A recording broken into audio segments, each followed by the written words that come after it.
আর একটা বিষয় উনি শেয়ার করলেন বা ওনার সাথে ঘটলো যে লাস্ট 3 দিন আপনার এটা সম্ভবত 1 2 3 এই তিন দিন টানা জেদ্দা থেকে বাংলাদেশে আসার যে ফ্লাইটগুলো ঘন কুয়াশার কারণে বিভিন্ন শিডিউল জটিলতার কারণে ইউএস বাংলার ফ্লাইটগুলো আসতে পারে নাই। উনি এয়ারপোর্টে গিয়ে যাওয়ার পরে এই ঘটনা শুনতে পারে ফ্লাইট অনেক ডিলে। প্রথমে তো 16 ঘন্টা শোনা গেছে, এরপরে এটা 16 ঘন্টা না, এটা 32 ঘন্টায় গিয়ে ঠেকছে। তো একদিন ওরা ট্রান্সপোর্ট দিয়েছে, ওদের হোটেলে রেখেছে 5 জন করে এক রুমে।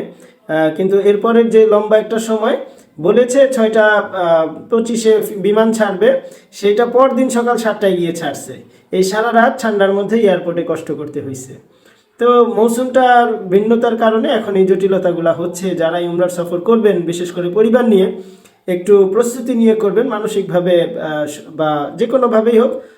এগুলো আগাম জেনে বুঝে শুনে আপনি সফর করবেন, যেন এই ধরনের পরিস্থিতি হইলেও আপনি ট্যাকেল দিতে পারেন।